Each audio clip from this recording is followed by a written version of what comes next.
Hello, what's up everybody? Today I'm going to talk about the Warrior of Light Extreme. Just a play-by-play, say a few things, what happens in the fight, and hopefully might be useful to you. Probably not. But anyway, let's start with Terror Unleashed. This is just true Walking Dead. All it is get everyone to full HP. That's it. Before Doom goes off. Simple mechanic. Following that, you'll notice he has a limit break gouge, I guess you could call it. If it's 3, it's going to be Radiant Meter. If it's 2, it's going to be the crossbows. If it's 1, it's going to be the Braver. As you saw, we all got protein marks above his head, or Earth Shakers if you remember from back then. You just go into your protein mark. Then you go all the way to the corner with your partner. I should have said you will have to make partners. Followed by that, he'll do something called Imbued Saber. Imbued Saber has, if I remember, it's fire, earth, light, and ice. If it's stone, which it was then, it just means Earth Shakers.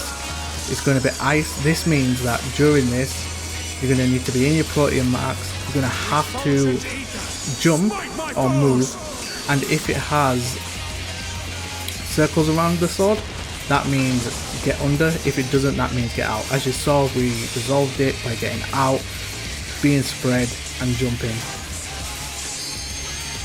As you can see, he's doing the second limit break. So this should mean that you either go to 1 or 2 depending on what group you've been given.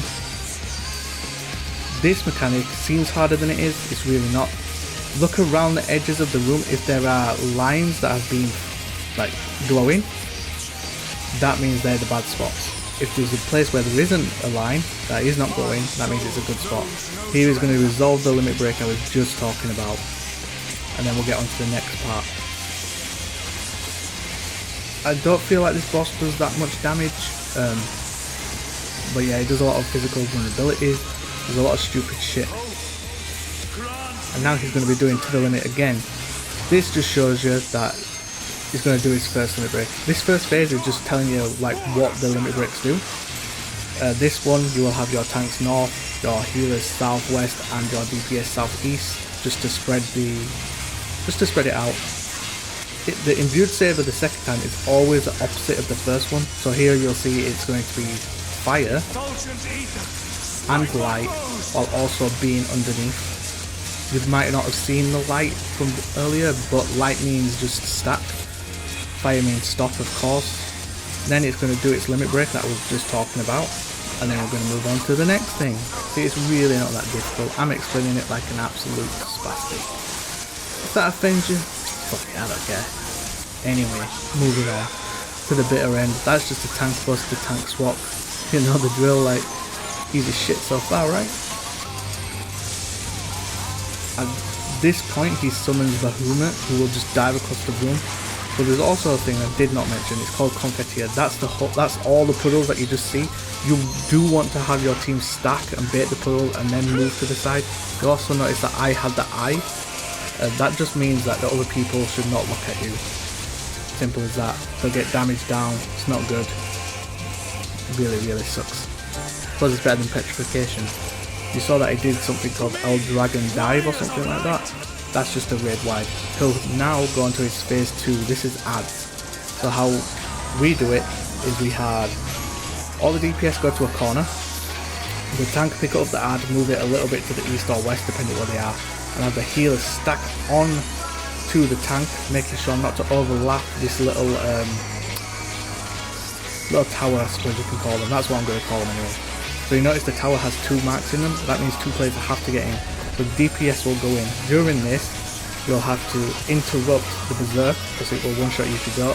The tank and the healer will take the Terror and face it north, east, southwest, whatever you decide basically. Then you just nuke them down. During this, there'll be something called Fatal Cleave and the Blade of Shadow. They are just mini tank busters. You need mitigation for them. They will kill you. You'll notice in the top right on my screen there is a limit break gouge that is going up. That is just enrage basically, little mini enrage. And for now there's nothing really else to talk about, so I'll let you listen to the amazing music.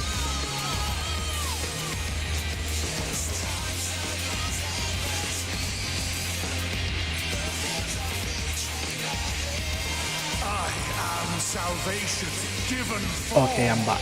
So, you've killed the ads. He's going mental. What do? You do something that doesn't really get used a lot. You wait until he has done his 4th limit break things, and then you'll have a tank do his limit break to counteract it. If you don't counteract it, well, you're dead. As you can see, it took us quite low. You can mitigate it a lot more than that, but if you use tank limit break, it's not going to kill you. On to the last phase then. So this is just a load of shit. So Spectre of Light comes out. As you can see, it's going to be Black Mage and White Mage. This means there's going to be little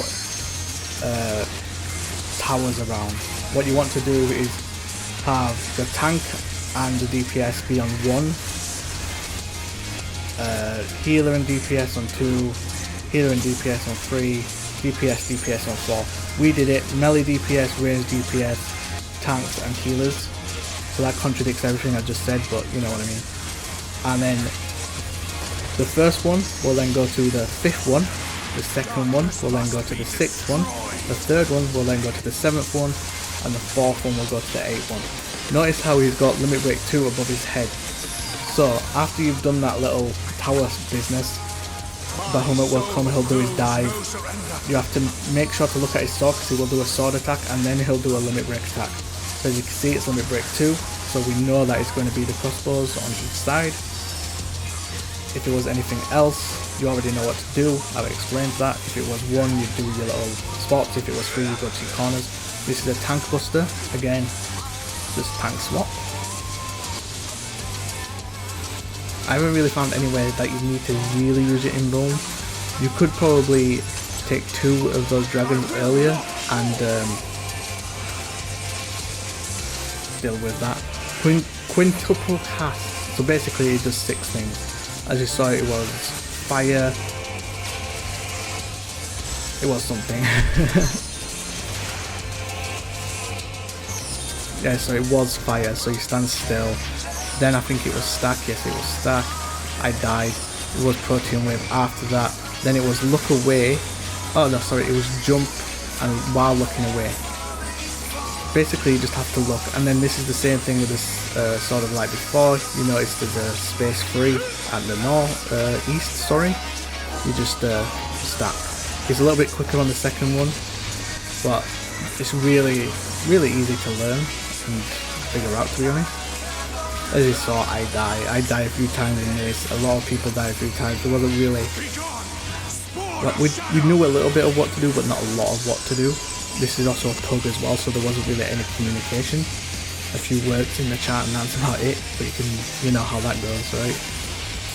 Yeah. So Scepter of Light, this means he's going to summon another thing. This is Summoner and Warrior. So basically what's going to happen here is Confiteor will happen during this. If you have a mark above your head, then you would go to a Cardinal, drop your Confiteor, then dodge, and then what you would do now is take the tether off the person that didn't have a mark on the head, who was taking the dragon, drop your Confiteor. I tend to do it under the dragon and then just move back, and then that's that done. Now you just go back to the middle. He's going to summon Bahamut again. And you should have also noticed his sword. So he's done Bahamut. There's his sword, that means underneath again. So you got underneath. It had fire as well, I didn't notice that. Eldragon dive again, it's just grade wide. I noticed it when I was playing, I didn't notice when I'm actually watching the footage. How unbelievable is that? So he'll be setting up for another tank buster, tank swap, and I believe he should be setting up for limit break as well. The members in this group didn't do a lot of damage.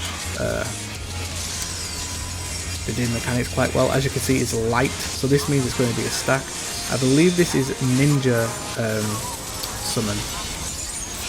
Let's find out. Is it Ninja? Yes, it is Ninja. So Ninja will do water outside of the arena. How we do this is we just did north, south, east, west, waited for Solemn Confiteor, and then we used arm's length, and then we stood in our partners. That means that on the next bit, because you notice we have to stack now, I believe I die or something, maybe. So it's underneath. I didn't die, okay, well I thought it did. So it's underneath and stack, because it was holy before, as you saw. What else comes up? Another Eldragon dive. At this point you probably killed the boss, maybe not. But it kind of just repeats a few things, like a few little things, that's it. So yeah, tank buster, tank swap again. I don't know what comes up, I can't really remember.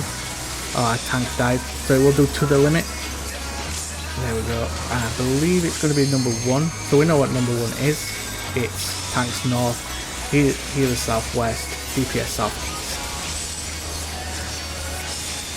And it is summoning the Dark Knight. Okay, so the Dark Knight, you get a mark above your head and you put that in the corner. I think it's all DPS that gets that. I'm not sure, it might be random, probably not. And then you move into the middle and you will see that some people get silver and some people get the normal gold stack. If you get silver, you go to a cardinal. I went west. And then you just come back in and it's going to resolve his limit. See, we shouldn't have done the limit break there, that could have caused us a wipe. So the boss is doing its limit break as well. We're very close to Enrage here, like very close. That's the last thing he'll do. When he does all 4 of them, that's it, there's no more left, and he'll just go into his Enrage. It does take him a while to do, but you really, at this point, probably won't see this. You probably won't have even seen the 4th summon. It's just we died a lot, I died quite a lot, and there it is. Warrior of Light, Extreme, beat. I did like this fight, it was very interesting. I would say it beat some of the Savage fights in my opinion, especially E7, just in case like people was wondering. In terms of difficulty, I would say it's not that difficult. It's really not. As long as you know a few of the like main things, that's all you really need to know. I did get myself a nice ball of light. Playing bad, no thanks. But anyway, thank you for listening, watching, playing the game. I'm out for now, and peace.